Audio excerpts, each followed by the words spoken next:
కేటీఆర్ గారు మీకు 20 కోట్ల రూపాయలు ఇచ్చారు. ఈయన దగ్గర ఏముందని నిర్వీర్యం చేయడానికి?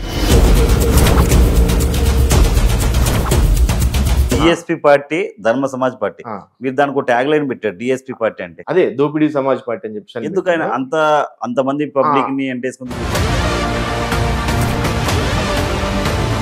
ఏదైతే డిఎస్పీ పార్టీ ఉందో అది బిఎస్పీ పార్టీకి సపోర్టా కాదా? ప్రారంభం రోజు నుండి కూడా కుట్రతోడే ఇది ప్రారంభించిండు. ఎవరైతే మహారాజును ఉండో మీ ఇంటి దగ్గరలో కూడా రానియకండి అతన్ని. తీన్మార్ మల్లన్న పేరు నా పెదాల పైన కూడా పలకను అన్నాడు. ఆయన ఇచ్చిన ₹1,00,000 మాత్రం తింటాడు. ఎదురుగా ఉన్న తాస్వామినైనా నమ్మొచ్చు, కానీ ఎవరైతే విశ్వరథన్ మహారాజు ఉండో అతన్ని నమ్మకూడదు మాదిగలు అని అన్నారు. ఒక విషంతో కూడినటువంటి ఒక మనస్తత్వం వీటిది కాబట్టి అన్ని కులాలకి డిటాచ్ చేస్తాడు వీడు. మాదిగ సమాజంలో యువతనే విశ్వరథన్ మహారాజు టార్గెట్ చేస్తాడు, అలా జీవితాలను నాశనం చేస్తాడు అన్నారు. విషం అనేది వాళ్ళ మెదడులో నింపుతాం. మందకృష్ణ మాదిగ పోరాటం ఏంటి? కృష్ణ మాదిగ కాలి గోటి కూడా ఈ విశారద అనే సైకుడు సరితూగడు. ప్రవీణ్ కుమార్ గారిని బిఎస్పీ పార్టీ నమ్మలేదు. నీ చదువంతా కూడా దొంగ చదువు.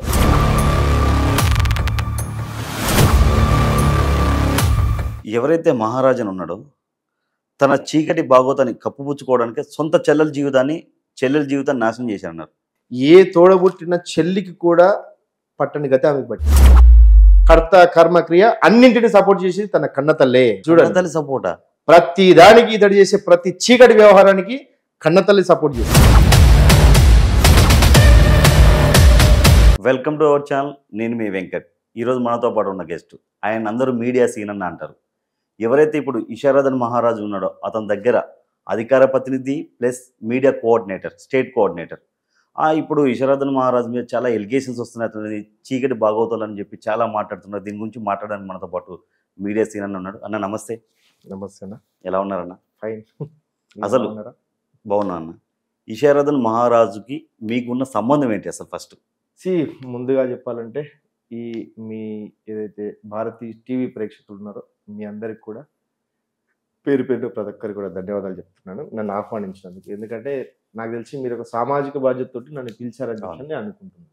ఎందుకంటే ఒక వ్యక్తి గురించి సమాజంలో జరుగుతున్నటువంటి ఒక కాంట్రవర్షియల్ కామెంట్స్ కావచ్చు, ఏదైనా సరే దాన్ని సమాజానికి ప్రజలకు తెలియజేసేటువంటి ఒక సామాజిక బాధ్యతలో భాగం మీరు నన్ను పిలిచారని చెప్పి నేను అనుకుంటున్నాను. సో దీంట్లో భాగంగా నన్ను మీడియా శ్రీనివాస్ అని చెప్పి అనడానికి కారణం ఏంటంటే దాంట్లోనే విశారదన్కి నాకు ఉన్నటువంటి అనుబంధం కూడా మీకు సమాధానం వస్తుంది. అవును. నేను చాలా ఇంటర్వ్యూలో చెప్పినాను, చాలా ఛానల్స్లో చెప్పినాను. నేను విశారదన్కి నాకున్నటువంటి అనుబంధము భావజాలపరమైనటువంటి అనుబంధమే ఉండింది వాస్తవానికి. 2015-16 ఆ మధ్యకాలంలో నేను వృత్తిరీత్యా లెక్చరర్ని. సో అంబేద్కర్ ఐడియాలజీని సమాజంలోకి ఎట్లా తీసుకెళ్ళాలి, ఏ వేదిక ద్వారా పోతుంది అని చెప్పి ఆలోచిస్తున్నటువంటి క్రమంలో విశారదన్కి సంబంధించినటువంటి కొన్ని యూట్యూబ్ ఛానల్స్లో వచ్చినటువంటి కొన్ని స్పీచెస్ వినడంతో విశారదన్ ఆ ఉపన్యాసాలకు నేను ఆకర్షితున్నైన వాస్తవానికి. ఎందుకంటే ఆ ఉపన్యాసాల్లో ఒక అగ్రెసివ్ స్పీచ్లు, ఒక పెద్ద పెద్ద మాటలతో కూడినటువంటి ఒక ఎమోషనల్ స్పీచెస్ ఉన్నాయి. ఆ స్పీచెస్ చూసి స్వతహాగానే నేను ఆకర్షితున్నైనా. సో ఇతన్ని నాయకుడిగా భావించి ముందుకెళ్తే, ఇతని దారిలో వెళ్తే, ఇతనితో భావజాల జర్నీ చేస్తే ఈ సమాజానికి అంబేద్కర్ ఐడియాలజీకి నా వంతుగా నేను ఏదైనా చేయవచ్చు అనేటువంటి ఆలోచనతో నేను దాంట్లో భాగస్వామి అయ్యాను. సో భాగస్వామి అయినటువంటి కొద్ది కాలంలోనే అసలు ఏంటి విశారదన్ యొక్క ఆలోచన ఏంటి, సో ఇప్పటి వరకు ఉన్నటువంటి అంబేద్కర్ వాదులు చేయండి, ఇతను ఏం చేస్తాడు, అసలు ఇతని ఆలోచన ఏంటి, అసలు ఇతని లక్ష్యం ఏంటి, మహనీయుల యొక్క ఆలోచన దాన్ని ఎట్లా ముందుకు తీసుకెళ్ళడానికి ఇతని దగ్గర ఉన్నటువంటి కార్యాచరణ ఏంటి. సో ఇవన్నీ కూడా 1-to-1 కూర్చొని డిస్కస్ చేసినటువంటి సందర్భంలో ఆయన క్లియర్గా, ఇది నేను ప్రతి ఇంటర్వ్యూలో చెప్తున్నాను, ఇప్పుడు కూడా మీ ద్వారా కూడా చెప్తున్నాను, అతని ద్వారా వచ్చినటువంటి అతని పాంప్లెంట్స్ కానీ, అతని యొక్క గత స్పీచ్లు కానీ, అతని యొక్క ప్రతిదీ కూడా ఏం కనబడిందంటే అప్పుడు బహుజన్ సమాజ్ పార్టీకి నాయకులను తయారు చేసేటువంటి ఒక వేదిక. అవును. దళిత శక్తి ప్రోగ్రామ్. దళిత శక్తి. అవును. దళిత శక్తి ప్రోగ్రామ్ బహుజన్ సమాజ్ పార్టీకి నాయకులను తయారు చేసేటువంటి ఒక వేదిక, ఒక సాంస్కృతిక ఉద్యమం ఇది. బీజేపీకి ఆర్ఎస్ఎస్ ఏ విధంగానైతే ఇంటర్నల్ గా ఉంటూ నాయకులు తయారు చేస్తూ బీజేపీకి సపోర్ట్ పార్టీ లాగా బీజేపీగా ఉంటుందో సేమ్ అదే విధంగా బహుజన్ సమాజ్ పార్టీకి ఈ దళిత శక్తి ప్రోగ్రామ్ అనేది ఒక సాంస్కృతిక వేదిక. ఇక్కడ మనము నిరంతరం 5 సంవత్సరాల పాటు, అంటే ప్రతి 5 సంవత్సరాలకు ఒకసారి ఎన్నికలు వస్తాయి కాబట్టి ప్రతి 5 సంవత్సరాలకు ఒకసారి మనకు రాజకీయాలు వచ్చినప్పుడు మన రాజకీయ వేదిక బహుజన్ సమాజ్ పార్టీ, ఏనుగు గుర్తే మన గుర్తు. ఓకే, దెన్ ఈ మధ్య కాలంలో మనం ఏం చేస్తామంటే మాదిగల్ని సాంస్కృతికంగా మాదిగల చరిత్ర చెప్పుకుంటూ మహనీయుల చరిత్ర వాళ్ళకి బోధిస్తూ పోయేటువంటి ఒక సాంస్కృతిక వేదిక. మన రాజకీయ వేదిక మాత్రం బహుజన్ సమాజ్ పార్టీనే. సో అప్పటి వరకు కాన్షీరామ్ సారు, తర్వాత బెహెన్జీ మాయావతి, తర్వాత ఏనుగు గుర్తు, వీటిని అప్పటి వరకు కొంత కనుమరుగ్గా ఉన్నాయి, అంటే కొంత బలహీనంగా ఉన్నాయి. కనుమరుగు కాదు, కొంత బలహీనంగా ఉన్నాయి. బలహీనంగా ఉన్న టైంలో అసలు దీన్ని బలపరచడం కోసమే ఈ ఉద్యమం ఉంది కదా. సో మనం దీంతో జర్నీ చేస్తే మనము మహనీయుల ఆలోచనను ముందుకు తీసుకెళ్లొచ్చు అనేటువంటి ఒక ఆలోచనతో విశారదంతో నేను మా మిత్రమైన జర్నీ చేశాను. ఆ జర్నీలో భాగంగానే ఒక సంవత్సర కాలం పాటు గ్రామ స్థాయి నుండి మండల స్థాయి, నియోజకవర్గం, జిల్లా స్థాయి అనేక రకాలుగా గ్రామ స్థాయిలో నిరంతరం ఈ ఉద్యమ భావజాలాన్ని కార్యకర్తలకు గ్రామాల్లో చెబుతూ కొంత ఎఫెక్టివ్గా, స్వతహాగానే లెక్చరర్ కాబట్టి కొంచెం ఎఫెక్టివ్గా స్పీచ్లు ఇవ్వగలగడం, కొంత ఈవెంట్ మేనేజ్మెంట్ చేయగలగడం, సో కొంత టెక్నికల్గా కొంత నాలెడ్జ్ ఉండడము. సో వీటితోటి అతి కొద్ది సమయంలో ఒక 1 year కాలంలోనే నన్ను రాష్ట్ర స్థాయి కోర్ టీంలోకి నన్ను తీసుకోవడం, రాష్ట్ర స్థాయి బాధ్యత, రాష్ట్ర కమిటీ బాధ్యత ఒప్పచెప్పారు. అంటే రాష్ట్ర స్థాయిలో ఒక కోర్ టీంలో నేను కూడా ఒక మెంబర్గా ఉంటూ రాష్ట్ర కమిటీకి అనుబంధంగా ఉండడం. అదే సమయంలో 2017 అక్టోబర్ ఆ సమయంలో ఇతను ఒక పాదయాత్ర, 5,000 కిలోమీటర్ల పాదయాత్ర అని చెప్పేసి అని పాదయాత్రను కార్యాచరణ తీసుకోవడము. ఒక మధ్యలో దీని మీద కూడా కొన్ని ఎలిగేషన్స్ ఉన్నాయి. నిజంగా 5,000 కిలోమీటర్ పాదయాత్ర చేశాడా? 5,000 కిలోమీటర్లు 6 నెలలు అనేటువంటి ట్యాగ్ అది. వాస్తవానికి 5,000 కిలోమీటర్ల పాదయాత్ర ఏ విధంగా జరిగింది, ఎట్లా జరిగింది, అవన్నీ కూడా ఈ తెలంగాణ రాష్ట్రంలో ఆ దళిత శక్తి ప్రోగ్రాం ప్రస్తుతం ఉన్నటువంటి ఆ ధర్మ సమాజ్ పార్టీ, ఆ దోపిడి సమాజ్ పార్టీ ఏదో ఉంది కదా, డిఎస్పీ పార్టీ, ధర్మ సమాజ్ పార్టీ, మీరు దానికి ట్యాగ్ లైన్ పెట్టారు డిఎస్పీ పార్టీ అంటే. అవును, ఏంటది? అదే దోపిడి సమాజ్ పార్టీ అని చెప్పి. ఎందుకైనా అంతమంది పబ్లిక్ ని ఎంటేసుకుని నేను అక్కడికే వస్తాను. మనం ఇప్పుడు పాదయాత్ర, అవును, సో దీంట్లో ఉన్నాం కదా, అంటే పాదయాత్ర ఎట్లా జరిగింది నిజమైన అని చెప్పి దానికి మనం సమాధానం చెప్పుకుంటే అది ఎట్లా జరిగింది ఏంటనేది ఎవరికీ తెలియదు. దాన్ని ఆ పాదయాత్రని విశారదం చేసినటువంటి మొట్టమొదటి పాదయాత్ర అది. 5,000 కిలోమీటర్లు మహాదిగల్ని మహారాజులుగా నామకరణం చేయడం కోసం, ఒక సాంస్కృతిక పునాదులు మాదిగల్లో నింపడం కోసము తీసుకున్నటువంటి ఒక 5,000 కిలోమీటర్ల పాదయాత్ర. 6 నెలలు అంటే 183 రోజులు. 183 డే 1 నుండి డే 183 వరకు కూడా విశారదంతో ఉండి ప్రతిరోజు కూడా ఏ గ్రామాల నుండి వెళ్ళాలి రూట్ మ్యాప్, ఏ గ్రామాల్లో హాల్టింగ్, ఎక్కడ టిఫిను, ఎక్కడ లంచ్, ఎక్కడ డిన్నరు, ఎక్కడ మీటింగ్లు, ఇవన్నీ కూడా సమన్వయం చేయడము, పైలట్ వర్క్ చేయడము, ప్రతిదీ కూడా ఆర్గనైజ్ చేసేటువంటి మీరేనా స్టేట్ ఆ పాదయాత్ర కోఆర్డినేటర్. ఆ పాదయాత్రకి స్టేట్ కోఆర్డినేటర్ నేను. Okay. At the same time state media convener, at the same time state spokes person. కర్త కర్మ క్రియ మీరే. సో ఇవన్నీ కూడా చేసినటువంటి వ్యక్తి. అది ఎట్లా జరిగిందో అనేది కేవలం నాకు మాత్రమే తెలుసు. నాతో పాటు ఆ టీంలో ఒక 10 మంది ఉంటారు, ఆ 10 మంది కూడా తెలుసు. సో 5,000 కిలోమీటర్లు 90% చేసింది. 90% చేసింది. కొన్ని సందర్భాల్లో ఎక్కడెక్కడ డంప్ అయిందో, ఎక్కడెక్కడ నడవలేదు, ఒక ప్రాంతం నుండి ఒక ప్రాంతానికి ఎట్లా పోయింది అనేది అది చెప్తే బాగుండదు. ఒక గొప్ప పాదయాత్ర అని చెప్పేసి ఉన్నటువంటి టైంలో దాన్ని డిగ్రేడ్ చేస్తూ మాట్లాడడం కరెక్ట్ కాదు. కాబట్టి ఎట్లా మొత్తానికి అయితే జరిగింది చేసింది. ఆ పాదయాత్ర అనేది చేసింది, జరిగింది. అది కొన్ని ఎలిగేషన్ చేశారు మహారాజన్ మీద.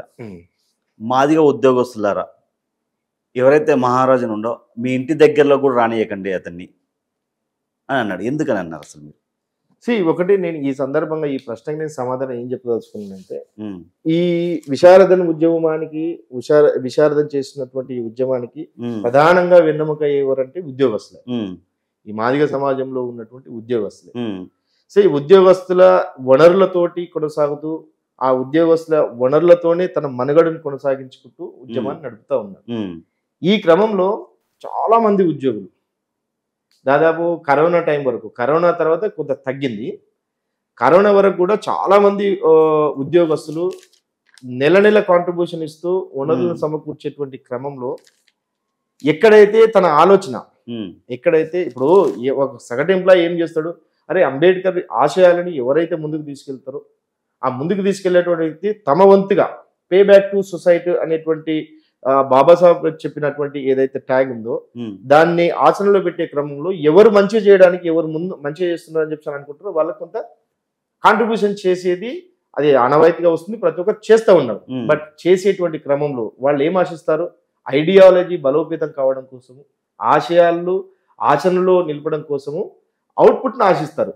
సో అవుట్పుట్ ఆశించేటువంటి క్రమంలో ఈ ఉద్యోగస్తులకి ఈ విశారదన్ అనేటువంటి వీడు చేస్తున్నటువంటి ఉద్యమంలో బయట కేవలం ఉపన్యాసాలే చెప్తున్నాడు, ఆచరణలో వీడికి ఒక లక్ష్యం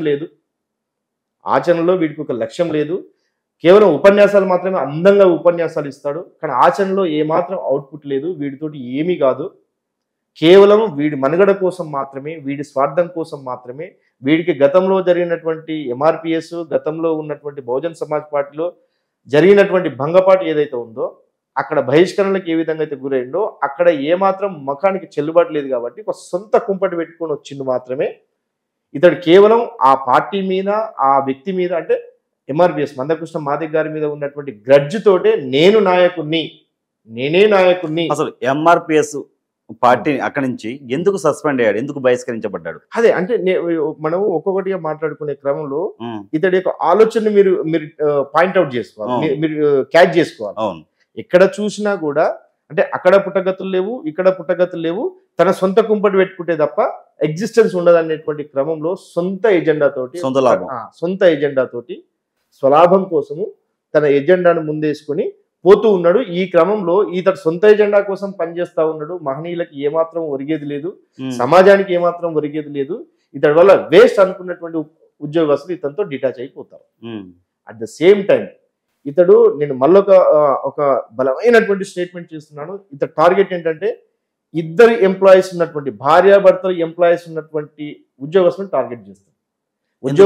ఉద్యోగస్తులను టార్గెట్ చేసి వాళ్ళ వనరులను కొల్లగొడుతూ ఒక రకంగా ఆ ఇద్దరి భార్యాభర్తల మీద, భార్య మీద భర్తకి, భర్త మీద భార్యకి చెప్పి ఆ కుటుంబాలను విచ్ఛిన్నం చేసేటువంటి విచ్ఛిన్నకారితం. దీనికి అనేక ఉదాహరణలు ఉన్నాయి, అనేక సాక్ష్యాలు కూడా ఉంటాయి. మీరు ఇప్పుడు ఈ ఎలిగేషన్ చేశారు, మీకు ఏం ప్రూఫ్స్ ఉన్నాయి? 100% ప్రూఫ్స్ ఉన్నాయి. ఎందుకంటే దీనికి ప్రూఫ్, దీనికి ఆధారం ఏంటంటే ఆ విధంగా బలైపోయినటువంటి ఆ ఉద్యోగస్తులు లేరు ఇప్పుడు. అంటే చనిపోయారా? లేరు కాదు, లేరంటే ఆ ఉద్యమంలో లేరు. ఆ ఉద్యమంలో లేరంటేనే ఇక్కడ ఏదో ఒక కుట్ర జరిగింది, ఆ కుట్ర వల్ల వాళ్ళు లేరు అని చెప్పేసి మనకు అదే ఆధారం. ఓకే, ఎందుకంటే ప్రతిదీ కూడా ఉద్యోగస్తులు ఏముంటుంది సార్, ఉద్యోగస్తులు ఏముంటది, వాళ్ళు ఏదైనా సరే స్లీపింగ్ లో ఉంటూ ఎంతో కొంత జాతికి మేలు జరుగుతుందని చెప్పి ఆశించి పనిచేసే వాళ్ళే కానీ, కాంట్రిబ్యూషన్ అందించే వాళ్ళు కానీ జరిగిన అన్యాయాన్ని కూడా బయటికి చెప్పుకునే పరిస్థితిలో ఉంటారు. ఎందుకంటే వాళ్ళకి డిపార్ట్మెంటల్ ఇష్యూస్ ఉంటాయి, టెక్నికల్ ఇష్యూస్ ఉంటాయి. అసలు నువ్వెందుకు ఈ ఉద్యోగంలో పనిచేస్తున్నావు, యాంటీ గవర్నమెంట్ యాక్టివిటీస్ నువ్వు చేస్తున్నావు అనేటువంటి కొన్ని ఉంటాయి.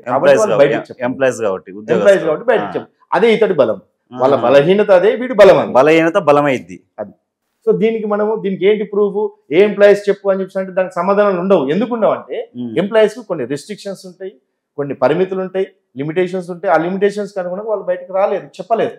కానీ వాళ్ళు చేసేది ఏం చేస్తారు, ఈ దుర్మార్గుడు ఇతడితో ఏమి కాదని చెప్పని డిటాచ్ అయిపోతారు. ఇప్పుడు మీడియా సీన్ అన్న మీద కూడా చాలా ఎలిగేషన్స్ ఉన్నాయి. బీఆర్ఎస్ పార్టీ కానీ లేదంటే కేటీఆర్ గారు మీకు 20 కోట్ల రూపాయలు ఇచ్చారు అని చెప్పి అంటారు. విశారదన్ మహారాజ్ చుట్టుపక్కల ఉన్న వాళ్ళు అంటున్నారు. నిజంగా మీకు 20 కోట్లు ఇచ్చారా కేటీఆర్ గారు? అయితే దీనికి మిత్రమా ఈ ఛానల్ ద్వారా నేను మళ్ళొక్కసారి నేను ఈ తెలంగాణలో ఉన్నటువంటి మాదిగ అతడి ఉచ్చులో ఉన్నటువంటి మాదిగ సమాజానికి, బయట వాళ్ళకి తెలియదు, వీడు చెప్పేది కూడా బయట వాళ్ళు నమ్మరు, వీడి వలలో ఉన్నటువంటి మాదిగ ఆ యువకులకి ఒక రకంగా రోబోటిక్ గా మారినటువంటి ఆ యువకులకు మాత్రం నేను సమాధానం చెప్తున్నా. దెన్ ఈ రోబోటిక్ మనుషులు, ఈ విశారదన్ గారు వీడు చేసేటువంటి అలిగేషన్స్ తోటి బయట సమాజం కూడా నిజంగానేమో అని చెప్పి అనుకునేటువంటి అది ఉంది. కాబట్టి దానికి సమాధానంగా ఖచ్చితంగా క్లారిటీ ఇవ్వాల్సినటువంటి అవసరం ఉంది. ఇక్కడ బీఆర్ఎస్ కి మీడియా శ్రీనివాస్ అమ్ముడుపోయి 20 కోట్లకు అమ్ముడుపోయి విశారదన్ చేసేటువంటి ఈ ఉద్యమాన్ని విచ్ఛిన్నం చేసేటువంటి కుట్ర చేసిండు అనేది అలిగేషన్. అంతే అలిగేషన్ అది కదా. అందుకే మీరు ఈశ్వరధన్ మీద ఇవన్నీ మాట్లాడుతున్నారు. ఎస్ అందుకే విశారద అంత శక్తివంతుడు. టిఆర్ఎస్ గవర్నమెంట్ 20 కోట్ల కన్లో ఉన్న ఒక మెయిన్ పర్సన్ కొనేసి విశారదని నిర్వీర్యం చేసేటట్టు కుట్ర. ఈయన దగ్గర ఏముందని నిర్వీర్యం చేయడానికి? అది నాకు అదే అర్థం కాదు. విశారదం గారి దగ్గర అసలు ఏముందని మాకు కూడా అదే అర్థం కాదు. అందుకే మీరు గమనించండి, ఎంతసేపు విశారదన్ అనేటువంటి ఈ ఒక నకిలీ నాయకుడిగా చలామణి అవుతున్నటువంటి ఈ నకిలీ మీరు గమనించండి, గవర్నమెంట్ ను ప్రశ్నించడు, గవర్నమెంట్ విధానాలను విమర్శించడు, గవర్నమెంట్ చేస్తున్నటువంటి పనులను ఎవరైతే విమర్శిస్తారో ఆ వ్యక్తి టార్గెట్ చేస్తాడు. ఎందుకని? అదే కదా, అదే ఇతడి యొక్క నాయకత్వము, ఇతడి యొక్క జ్ఞానము, ఇతడి యొక్క లీడర్షిప్ ఇదే అన్నమాట. సో నేను విశారదన ఉద్యమంలో పనిచేస్తూ టీఆర్ఎస్ కు అమ్ముడు పోయి 20 కోట్లకు అమ్ముడు పోయి విశారదన ఉద్యమాన్ని విచ్ఛిన్నం చేసేటువంటి వ్యక్తి అని చెప్పి అలిగేషన్ ఎందుకు వచ్చిందంటే, సహజంగానే ఏమైతుందంటే ఆ విశారదన ఉద్యమంలో వాడి కుట్రలు ఏవైతుంటాయో, వాడి ఇన్నర్ ఎవరికైతే అర్థమవుతుందో వాడి కుట్రలను పసిగట్టినటువంటి వ్యక్తి మీద నిందలు వేయడం అనేది విశారదనకు వెన్నతో పెట్టిన విద్య. నిందలు వేసి బయటికి వెళ్ళగొట్టడం, అతని జీవితం అంతా కూడా ఒక వ్యక్తి మీద నిందలు వేయడం, తన దగ్గర ఏదో ఒక ప్రూఫ్ పెట్టుకోవడం, ఆ ప్రూఫ్ లేకున్నా కూడా తను ప్రూఫ్ క్రియేట్ చేసుకుంటాడు. అందుకే మీరు చూడండి, విశారదన ఉద్యమంలో ఈ విశారదన అనేటువంటి ఈ నకిలీ మేధావి ఉద్యమంలో ప్రతి కార్యకర్త కూడా ఒక బ్లాంక్ పేపర్ మీద పైన ఏముండదు, హెడ్డింగ్ ఏముండదు, బ్లాంక్ పేపర్ మీద కింద చివరిన ఒక లైన్ ఉంటుంది. ఏం లైన్ ఉంటుంది? నేను అధినాయకుడి ఆదేశాల మేరకే నేను పనిచేస్తాను అని చెప్పి కింద పైన మొత్తం ఆయన రాసుకుంటాడు. బ్లాంక్ పేపర్ల మీద సంతకాలు చేసుకోవడం అనేది ఇతడి జీవితంలో దాదాపు 20-30 సంవత్సరాల నుండి జీవితంలో కుటుంబ సభ్యుల దగ్గర నుండి కూడా బ్లాంక్ పేపర్ల మీద సంతకాలు పెట్టించుకుంటాడు. మరి ఎలా నమ్ముతున్నారు ఇలాంటి వ్యక్తిని మరి ప్రజలు? ఇక్కడ నేను ఇదే చెప్తున్నాను, ప్రజలు ఏ విధంగా నమ్ముతున్నారంటే, ప్రజలకు ఇప్పుడు మామూలుగా సోషల్ మీడియా బాగా అయిపోయిన తర్వాత కేవలం సోషల్ మీడియాలో ఏది కొద్దిగా మనకు అందంగా కనబడితే దానికి అట్రాక్ట్ కావడం అనేది సాధారణంగా జరుగుతున్నటువంటి విషయం. సో వీటి ఉపన్యాసాలు అదే విధంగా ఉంటాయి. ఎందుకంటే మిత్రమా, నేను ఒకటే ఏం చెప్పదలుచుకున్నానంటే, సిద్ధాంతాన్ని, ఫిలాసఫీని అందంగా చెప్పే వాళ్ళకి అంకిత భావం ఉంటుందని చెప్పేసి మనం అనుకోవాల్సిన అవసరం లేదు.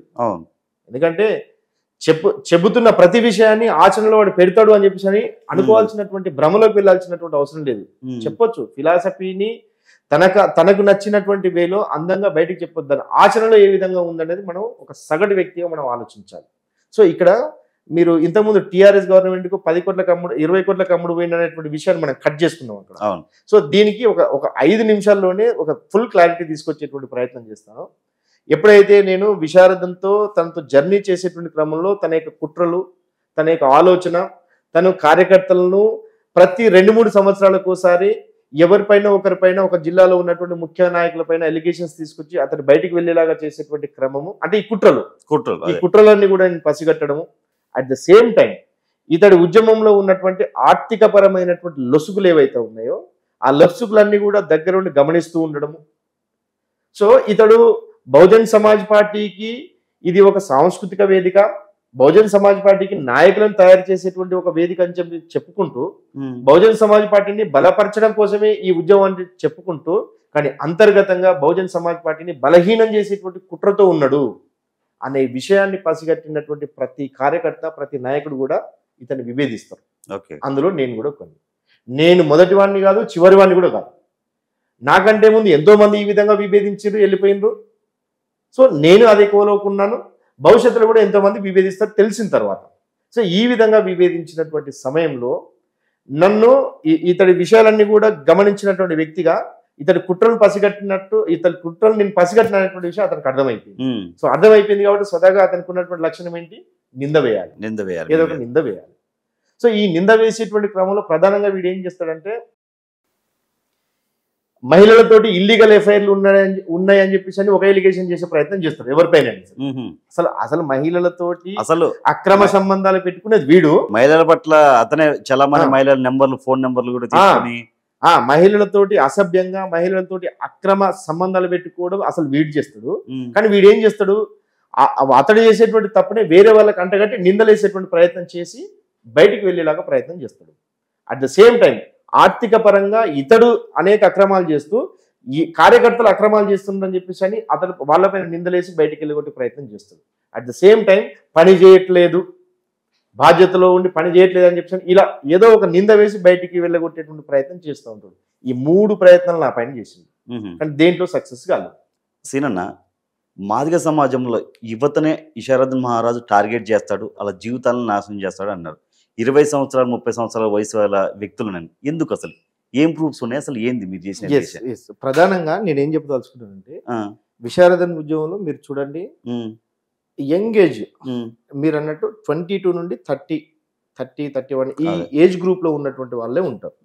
సో ప్రధానంగా విశారదన్ ఉద్యమంలోకి ఒక కార్యకర్త వచ్చిందంటే ఆ ఉద్యమంలో ఫస్ట్ జరిగేటువంటి మైండ్ వాష్ ఏంటంటే ఎంఆర్పిఎస్ గురించి, ప్రజెంట్ ఉన్నటువంటి దళిత సంఘాల గురించి, వాటి గురించి ఒక విషం అనేది వాళ్ళ మెదడులో నింపుతూ ఉంటాడు.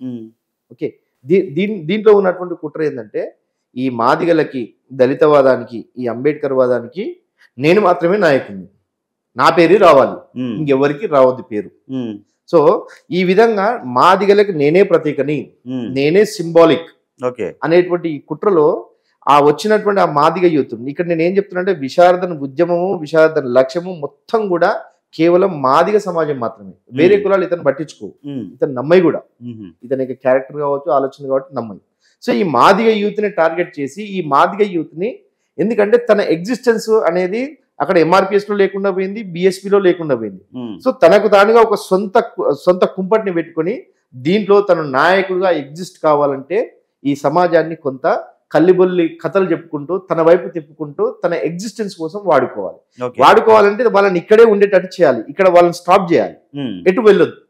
ఎటు వెళ్లకుండా ఉండడం కోసము కులాన్ని ఎగ్జాగరేట్ చేస్తూ, కులాన్ని రెప్యుటేషన్ పెంచుతూ, ఆల్రెడీ కులానికి రెప్యుటేషన్ ఉంది, కులాన్ని రెప్యుటేషన్ పెంచుతూ నువ్వు మహారాజు, నువ్వు గొప్పోడివి, నువ్వు రాజ్యం మాత్రమే పరిపాలన చేయాలి, ఇంక నువ్వు ఏ పని చేయడానికి అవకాశం లేదు అనేటువంటి ఈ మాయలో, ఈ భ్రమలోకి నెట్టేస్తాడు. ఈ భ్రమలోకి నెట్టేసి, ఎందుకంటే మీరు అన్నటువంటి ప్రశ్నకి యూత్ ని వాళ్ళ యొక్క జీవితాలని నాశనం చేస్తున్నాడు అనడానికి ఇక్కడ ఉదాహరణ ఏంటంటే, మీరు చూడండి 22 నుండి 30 ఏజ్ గ్రూప్, ఈ ఏజ్ గ్రూప్ అనేది ఏ వ్యక్తికైనా సరే ఎడ్యుకేషన్, హైయర్ ఎడ్యుకేషన్ చేయాలన్నా కూడా ఈ ఏజ్ లో, మంచి ఉద్యోగానికి ప్రిపేర్ కావాలన్నా కూడా ఒక గ్రూప్స్ ప్రిపేర్ అయిపోయి ఒక మంచి ఉన్నత స్థాయి ఉద్యోగం సంపాదించాలన్నా కూడా ఇదే age group. At the same time మంచి చదువులు చదువుకొని ఉద్యోగాన్ని సంపాదించో లేకుంటే వ్యాపారం చేసో వివాహం చేసుకోవడానికి కూడా ఇదే ఏజ్. ఈ ఏజ్ దాటిందంటే నెత్తిన వెంట్రుకలు పోతాయి, ఉద్యోగం ఉండదు, చదువు ఉండదు, పిల్లలు కూడా వరిగారు. సో ఈ ఏజ్ గ్రూప్ ని వాడుకొని వీళ్ళని చదువుకొనివ్వకుండా, ఉద్యోగాల వైపు వెళ్లకుండా, కుటుంబ జీవితాన్ని, వ్యక్తిగత జీవితాన్ని కూడా గడపకుండా నువ్వు రాజ్యము, రాజ్యాధికారము, కులము, మనం గొప్ప, ఆహా ఓహో అనేటువంటి కట్టుకథలలో దీంట్లో ముంచేసి దీంట్లో మునిపోయినటువంటి వాళ్ళని చూసి ఆనందించేటువంటి ఒక సైకో ఇతను. వీళ్ళందరూ కూడా ఒక రోబోల్ గా తయారైపోతారు. వీడేమో ఒక పెద్ద సైకో, వీళ్ళేమో ఒక రోబోల్ గా తయారైపోతారు. రోబో అంటే మనకు తెలుసు కదా, ఏదైతే మనం ప్రోగ్రామ్ ఇస్తామో ఆ ప్రోగ్రామ్ ప్రకారమే పనిచేస్తాయి, దానికి స్టిక్ అయి ఉంటారు. ఇక వీళ్ళకి వేరే ఆలోచన ఉండదు. మరి ఇలా జీవనోపాధి ఎలా? అంతే, వీళ్ళ జీవనోపాధిని కిల్ చేసేస్తున్నాడు. ఒక పని చేయడం లేదు, ఒక ఉన్నత ఉద్యోగానికి పోవట్లేదు, ఉన్నత చదువు లేదు. అందుకే మీరు చూడండి, దీంట్లో ఇంటర్మీడియట్ ఫెయిల్ అయిన వాళ్ళు ఉంటారు, డిగ్రీ డిస్కంటిన్యూ వాళ్ళు ఉంటారు, అక్కడక్కడ పీజీలు చేసినా కూడా వాళ్ళు అక్కడే స్టాప్ అయి ఉంటారు. అక్కడక్కడ కొందరు పిహెచ్డి స్కాలర్స్ ఉన్నా కూడా వాళ్ళ యొక్క కాంట్రిబ్యూషన్ తీసుకోవడం కోసం, స్కాలర్స్ కు వాళ్ళకి జేఆర్ఎఫ్ వస్తుంటది కాబట్టి, ఫెలోషిప్ వస్తుంది కాబట్టి వాటిని యూజ్ చేసుకోవడం మాత్రం వాళ్ళని ఎంటర్టైన్ చేస్తూ ఉంటాడు. ఈ రకంగా మాదిగ యూత్ వీడి ఉచ్చులో పడి, విశారదన్ అనేటువంటి ఈ సైకోగాడు ఉచ్చులో పడి వాళ్ళ యొక్క అద్భుతమైనటువంటి ఉజ్వల భవిష్యత్తును నాశనం చేసుకుంటున్నారు. ఆ విధంగా దీనికి మీకు ఆధారం ఉందా అని చెప్పి మీరు అడగొచ్చు యాజ్ ఎ జర్నలిస్ట్ గా. దీనికి ఆధారం ఉందా, ఎంతమంది నాశనం అయిపోయారు, వాళ్ళు అందరూ ముందుకు రావట్లేదు అనేటువంటి ప్రశ్న మీ దగ్గర రావచ్చు. ఖచ్చితంగా వస్తే దాన్ని ఊహించి నేను మీకు ప్రశ్న నేనే చెప్తున్నా, జవాబు నేనే చెప్తున్నా. ఈ విధంగా ఆ విధంగా జీవితాలను సర్వనాశనం చేసుకున్నటువంటి ఎంతో మంది మాదిగ యువకులు ఉన్నారు. ప్రతి జిల్లాలో కూడా వాళ్ళ పని చేసుకుని ఉద్యమానికి డబ్బులు పెడుతూ ఉద్యమం చేసింది. సో ఈ రోజు నేను ఇంత ఆవేదనతోటి, ఇంత బాధతోటి నేను చెప్పడానికి కారణం ఏంటంటే, 5 సంవత్సరాల నా బంగారు భవిష్యత్తును విశారదన్ అనేటువంటి ఒక మూర్ఖుడికి నేను దారబోసిన. ఎందుకు దారబోసిన? విశారదన్ అనేటువంటి వాడు ఒక గొప్ప నాయకుడుగా కనబడుతున్నాడు, గొప్ప మంచి ఆలోచన పరుడుగా ఉన్నట్టున్నాడు, సమాజం పైన ఎంతో ప్రేమాభిమానాలు ఉన్నాయి, సమాజం పట్ల ఎంతో ఒక ఆప్యాయత ఉన్నది, సమాజానికి ఏదో చేయాలనేటువంటి ఒక పట్టుదల ఉన్నది. అని నేను భావించి ఇతన్ని ఒక నాయకుడిగా భావించి నేను జీవించి ఉన్నంతకాలం విశారదన ఉద్యమంలో విశారదన ఆలోచనకు నేను కట్టుబడి ఉండాలని చెప్పి నేను అనుకున్నాను.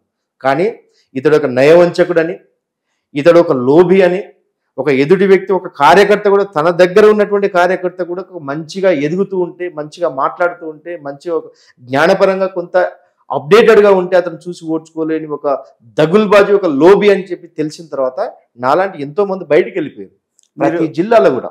ఆ విధంగా బయటికి వెళ్ళిపోయి జీవితం అటుగాక ఇటుగాక వేరే సంఘంలోకి వెళ్ళలేం, వేరే దారిలో వెళ్ళలేం.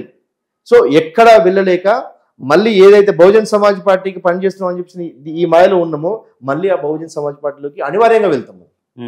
ఓకే, అరే ఈ పని నేను అప్పుడే ఎందుకు చేయకపోతే, బహుజన్ సమాజ్ పార్టీ కోసం అప్పుడే నేను ఎందుకు చేయకపోతే అనేటువంటి ఒక ఏమంటాం మళ్ళీ వెనక్కి తిరిగేటువంటి ఒక పరిస్థితి ఉంటుంది.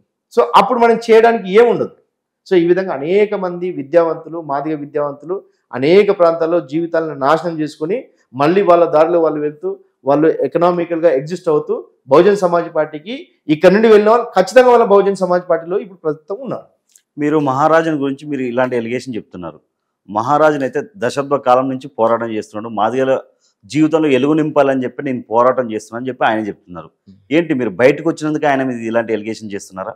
100%. ఇప్పుడు బయటికి వచ్చిన తర్వాత ఇప్పుడు నాలాగా చాలా మంది బయటికి వెళ్ళిపోయారు కదా. అంటే బయటికి మిమ్మల్ని పంపించిన కోపంతోనే మీరు ఇట్లా మాట్లాడుతున్నారా? 100% కాదు. ఎందుకంటే ఒకవేళ మీరు అన్నట్టు అదే విధంగా పంపించింది అనుకుందాం, లేదంటే బయటకు వచ్చింది అనుకుందాం, నాకేదో అన్యాయం చేసిండు, నన్ను ఏదో జైల్లో పెట్టిండు, ఏదో అక్రమ కేసులో ఇరికించిండు, జైల్లో పెట్టిండు, అందుకోసమే నేను విశారదమే ఈ విధంగా మాట్లాడుతున్నా అని చెప్పి అనుకోవచ్చు. మీరు అదే అడుగుతున్నారు. సో ఒకవేళ అదే జరిగితే, ఒకవేళ అదే నన్ను కేసులో పెట్టించి ఇరికించి జైల్లో పెడితే కేవలం నాకు మాత్రమే నష్టం, వ్యక్తిగతంగా నాకు మాత్రమే నష్టం. నా వ్యక్తిగతం కోసం ఒక వ్యక్తిని ఈ విధంగా అనడం తప్పైతుంది. కానీ ఇతడి ద్వారా నాకు కేవలము భావజాలపరమైనటువంటి విధానపరమైనటువంటి విభేదమే కానీ వ్యక్తిగత విభేదం లేదు, భౌతిక విభేదం అంతకంటే లేదు. కేవలం అతడి మీద నాకున్నటువంటి అతడు మాదిగ సమాజానికి అదే విధంగా మహనీయుల ఆలోచన ముందుకు తీసుకెళ్తున్నాను అనుకుంటూనే మహనీయుల ఆలోచనను పక్కదారి పట్టించేటువంటి ఒక ప్రయత్నం చేస్తున్నాడు. కాబట్టి అతడి యొక్క తప్పులని, అతడి యొక్క పోకడల్ని, అతడికి ఉన్నటువంటి వక్రబుద్ధిని, అతడికి ఉన్నటువంటి తప్పుడు ఆలోచనల్ని బాధ్యతగా, ఒక సామాజిక బాధ్యతగా, ఒక పౌరుడిగా చెప్పాల్సినటువంటి అవసరం ఎంతైనా ఉంది. ఎందుకంటే నాలాగా ఇంకెవరు బలి కాకూడదు. చాలా మంది అనుకోవచ్చు ఈ వీడియో ప్రారంభంలోనే నేను చెప్పాల్సినటువంటి ఒక విషయం ఏంటంటే, ఇప్పుడు నేను చెప్తున్న విషయాన్ని ప్రతి ఒక్కరు రిసీవ్ చేసుకోకపోవచ్చు. అతడి మాయలో బాగా కూరుకుపోయినటువంటి వాళ్ళకి కోపం కూడా అనిపించవచ్చు. ఓకే, కానీ అతనితో జర్నీ చేసి విభేదించిన వాళ్ళందరూ కూడా 100% మీడియా శ్రీనివాస్ చెప్పేది 100% కరెక్ట్ అని చెప్పి వాళ్ళందరూ కూడా ఈ వీడియో అయిపోయిన తర్వాత నాకు చెప్తారు మళ్ళీ. ఓకే, చాలా మంది దాదాపు ఇప్పుడు 100లో 50% వాడి మాయలో ఉన్నోళ్ళు ఉండొచ్చు. మిగతా 50లో 50% న్యూట్రల్ గా ఉంటారు, 50% 100% ఇది నిజం అని చెప్పి అంటారు. అందులో ఉన్నటువంటి వాళ్ళకి కూడా వాళ్ళ గుండె చెప్తా ఉంటుంది, అరే ఇది నిజమే ఎందుకు కావచ్చు, నిజం ఎందుకు కాకుండా ఉంటుంది, ఇది అబద్ధం ఎట్లయితే నిజమే కావచ్చు అని న్యూట్రల్ గా ఆలోచించే వాళ్ళు కూడా ఉంటారు దాంట్లో. ఇప్పుడు ఏదైతే డిఎస్పి పార్టీ ఉందో అది బిఎస్పి పార్టీకి సపోర్టా కాదా? 100% ఇతడు ప్రారంభించినప్పటి నుండి కూడా చాలా మందికి తెలియాల్సినటువంటి విషయం ఏంటంటే, అందులో ఉన్నటువంటి భ్రమలో ఉన్నటువంటి మాదిగలకు కూడా నేను చెప్తున్నా, అట్ ద సేమ్ టైం అక్కడక్కడ కొంతమంది బీసీలు ఇతన్ని ఈ బీసీ వాదం గురించి మాట్లాడుతున్నారు కాబట్టి బీసీలలో కొంతమంది అభిమానంగా ఉన్నారు, ఇతను అనుసరించరు, అరే వీడియో మంచి మాట్లాడుతున్నారు కదా అని చెప్పి అభిమానంగా ఉన్నటువంటి వాళ్ళకి నేను ఒకటే విషయం చెప్తున్నాను. విశారదన్ అనేటువంటి ఈ సైకో మనస్తత్వం కలిగినటువంటి ఈ వ్యక్తి మొదటి నుండి ఇతడు బీజం పడ్డది కూడా 2009లో ఈ డిఎస్పి అనేది ప్రారంభమైంది. ప్రారంభం రోజు నుండి కూడా కుట్రతోడే ఇది ప్రారంభించిండు. ఓకే, ఆ కుట్ర ఏంటంటే అప్పటికి ఇతడు ప్రారంభించే నాటికి బహుజన్ సమాజ్ పార్టీలో నుండి బయటకు వచ్చింది ఇతను. బహుజన్ సమాజ్ అప్పటి వరకు బహుజన్ సమాజ్ పార్టీలో ఉంది విశారదన్ మహారాజ్. ఈ విశారదన్ మహారాజ్ అనేవాడు డిఎస్పి పెట్టే కంటే ముందు ఎక్కడున్నాడు? బహుజన్ సమాజ్ పార్టీ బిఎస్పీలో ఉన్నాడు.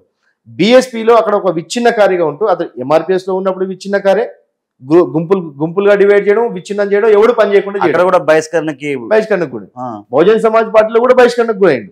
ఇతడు చేసేటువంటి విచ్ఛిన్నకారి వ్యవహారాలు ఏవైతున్నాయో దీన్ని చూసి అప్పటి ఉన్నటువంటి ఆ నాయకత్వం ఇతన్ని ఇది కేవలం నీ మాటలే ఉన్నాయి కానీ పనేం లేదని చెప్పి పక్కన పెట్టినటువంటి పరిస్థితులు.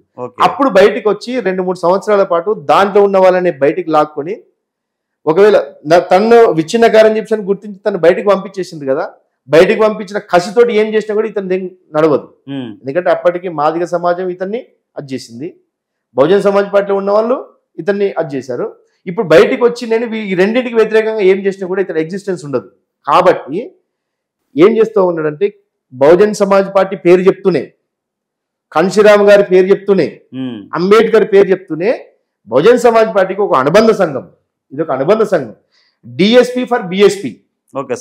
ఏంటంటే ఇది పెద్ద ఒక పాంప్లెంటే ఉంటది, డిఎస్పీ ఫర్ బిఎస్పీ అని అనేసరికి అప్పటి వరకు కొంత బలహీనంగా ఉన్నటువంటి బిఎస్పీ, కొంత ప్రోగ్రెసివ్ గా ఆలోచించే వాళ్ళందరూ కూడా అరే మనం దీనికోసమే కదా పనిచేసేది అని చెప్పి దీంట్లోకి వస్తాం. ఓకే, దీంట్లోకి వచ్చి ఇతను అనుసరించడము, ఇతను చెప్పేది వినడము. సో ఇక్కడ వచ్చినటువంటి కేవలం మాదిగలే, మళ్ళీ ఇక్కడ మీరు గుర్తించాల్సిందంటే కేవలం మాదిగలే అంతే. సో ఈ మాదిగల్ని ఏం చేయాలి, కొంతమందిని ఫిల్టర్ చేసుకొని వీళ్ళకు కొత్త కట్టు కథ అల్లాలి. అతనేమో ఎంతో ఎంతో ధైర్యంగా, ఎంతో గొప్పగా ఇప్పటి వరకు కొన్ని వేల సంవత్సరాలుగా అణిచివేతకు, అంటరానితనానికి గురైనటువంటి మాదిగ సమాజానికి నేను మాదిగా అని చెప్పి చెప్పుకోవడానికి ఒక ఎగ్జిస్టెన్స్ ఇచ్చినటువంటి మందకృష్ణ మాదిగ అతన్ని విభేదించి అతని పైన గ్రడ్జ్ పెట్టుకొని మాదిగ కాదు మహారాజా అనేటువంటి కొత్త కథ అల్లింది. ఈ కొత్త కథ అల్లుతూ మన మందకృష్ణ మాదిగ గారితో కూడా విభేదాలు ఉన్నాయి, 100% విభేదం. మరి ఆ విభేదం కూడా ఏంటంటే అక్కడ ఉంటూ అక్కడ ఉన్నటువంటి గుంపులో ఒక కాజ్ కోసం పోరాటం జరుగుతుంది అక్కడ. ఓకే, మాదిగల్లో ఉన్నటువంటి విద్యావంతులకి ఉద్యోగాలు రావడం లేదు, విద్యలో అవకాశం రావట్లేదు, ఒక వర్గమే కొట్టుకుపోతుంది, వర్గీకరణ కావాలి, ఏబిసిడి వర్గీకరణ కావాలి అనేటువంటి కాజ్ తోటి ప్రారంభమైంది. ఆ కాజ్ ఉద్యమంలో కూడా కుంపట్లు పెట్టింది వీడు. కుంపట్లు పెట్టడం, విచ్ఛిన్నం చేయడం, దాన్ని చూసి బహిష్కరించారు.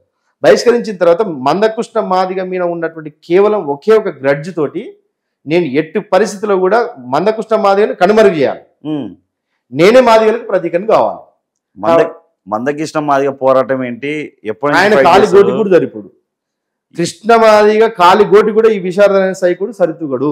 ఆయన జీవితాన్ని దారపోసాడు ఉద్యమం కోసం. అది నువ్వు నేను కాదు, ఈ సమాజం అంతా కూడా ఇర్రెస్పెక్టివ్ ఆఫ్ క్యాస్ట్. అవును, ప్రతి కులంలో ఉన్నటువంటి ప్రజాస్వామ్యవాది కృష్ణమాదిగా చేసేటువంటి సామాజిక పోరాటం. ఇప్పుడు ఇంకోటి ఈ సందర్భం వచ్చింది కాబట్టి మాట్లాడుతున్నా, బీసీ వాదం కూడా అన్నారు. బీసీ వాదం గురించి, బీసీలకి న్యాయం జరగాలని చెప్పి ఇప్పుడు ఎవరైతే తీర్మానం మల్లనుండో బీసీల గురించి చాలా పోరాటం చేస్తున్నాడు. ఎస్సీ వర్గీకరణకి తీర్మానం మల్లన్న సపోర్ట్ చేశాడు, బీసీ వాదానికి మందకృష్ణ మాదిగ కూడా సపోర్ట్ చేశారు. మరి అందుకేనా ఇప్పుడు ఎవరైతే మన మహారాజును ఉన్నాడో కొన్ని ఇంటర్వ్యూలు చూసా, తీర్మానం మల్లన్న పేరు నా పెదాల పైన కూడా పలకను అన్నాడు. ఏంటి అసలు ఆయన ఇచ్చిన ₹1,00,000 మాత్రం తింటాడు. ఎవరు తీర్మానం మల్లన్న? తీర్మానం మల్లన్న ఇచ్చిన ₹1,00,000 మాత్రం తింటాడు. తీర్మానం మల్లన్న ₹1,00,000 పెట్టి ఫర్నిచర్ కొనిస్తే మంచి ఆఫీస్ పెట్టుకుంటాడు. తీన్మార్ మల్లన్న మీడియా సపోర్ట్ తీసుకొని బయట ప్రపంచానికి పరిచయం అవుతాడు. కానీ తీన్మార్ మల్లన్న పేరు చెప్పడానికి నోరు రాదు. ఇది అంటే తల్లి పాలు దాగి రొమ్ము గుద్దే సందం అంటే ఇదే, దానికి ప్రధానమైన ఉదాహరణ వీడే. ఈ రోజు నేను ప్రతి ఇంటర్వ్యూలో చెప్తున్నాను, ఎందుకంటే అన్నం పెట్టిన వాడిని ఎప్పుడైనా సరే పెట్టిందని చెప్పాను. గ్రాటిట్యూడ్, ఎందుకంటే అంబేద్కరిస్ట్ అంటేనే, అంబేద్కర్ ఐడియాలజీ అంటేనే గ్రాటిట్యూడ్ ఉండాలి, కృతజ్ఞతా భావం ఉండాలి. ఇప్పుడు నీకు సహాయం చేసిన వాడిని మర్చిపోవద్దు కదా, అది మనిషి అనిపించుకోదు అసలు. ఇప్పుడు సింపుల్ గా నేను ఏం చెప్తున్నా, ఇప్పుడు నేను ఈ విషయం మాట్లాడితే తీన్మార్ మల్లన్నకి అనుకూలం అని చెప్పి అనుకుంటున్నాను. తీన్మార్ మల్లన్నే మాట్లాడిస్తున్నాను చెప్తున్నాను. తీన్మార్ మల్లన్న బిట్టర్ గా నేను విభేదించిన, విధానపరంగా భావజాల పరంగా బిట్టర్ గా విభేదించినటువంటి వ్యక్తిని. ఆయన కారణం ఏమైనప్పటికీ కూడా నువ్వు కొంతకాలం పాటు అంబేద్కర్ బహుజనవాదం మాట్లాడుతూ బిఎస్పీకి కారణం ఏదైనా సరే, బీజేపీకి కారణం ఏదైనా సరే బీజేపీకి వెళ్ళడం అనేది నేను బిట్టర్ గా విభేదించిన. అంటే భావజాల పరమైనటువంటి బంధమే ఉండింది, భావజాల పరంగా విభేదం కూడా ఉంటుంది. సో ఈ క్రమంలో మల్లన్నని మాట్లాడించిందని చెప్పి కూడా అంటారు.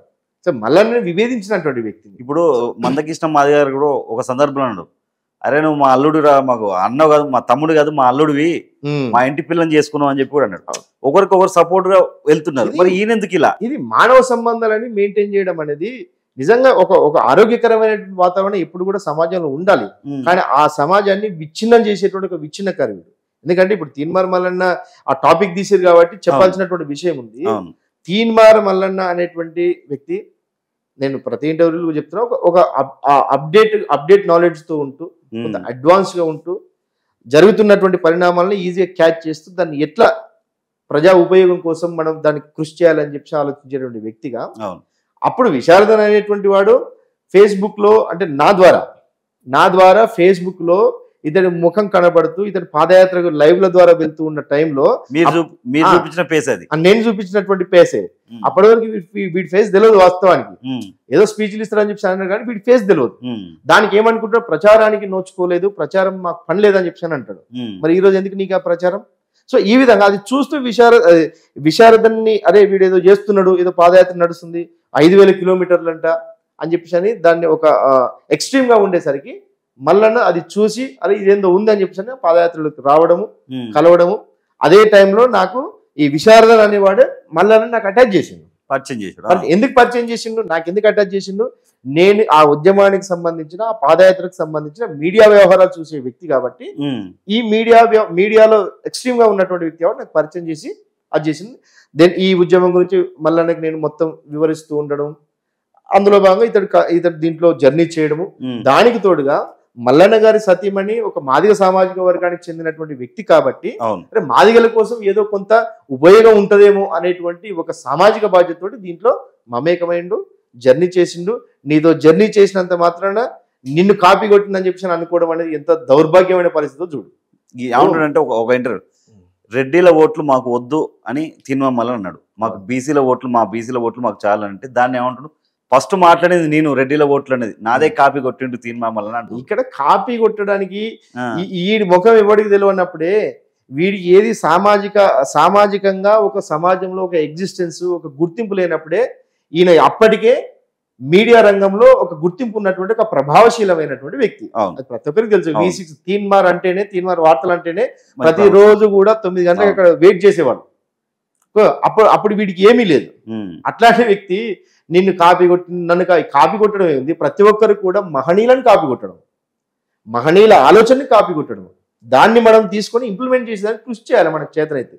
సో ఈ క్రమంలో తీన్మార్ మల్లన్న ద్వారా లక్షల రూపాయల సహాయం పొంది, తీన్మార్ మల్లన్న ద్వారా నీ జీవితానికి సరిపడా ప్రచారాన్ని పొంది, ప్రచారాన్ని నువ్వు అనుభవించి, తీన్మార్ మల్లన్న లేకపోతే, తీన్మార్ మల్లన్న మీడియా సపోర్ట్ ఇవ్వకపోతే నీ పాదయాత్రకు ఒక హైప్ లేదు, నిన్ను ఒక ఇంటర్వ్యూ చేసేటువంటి అది లేదు.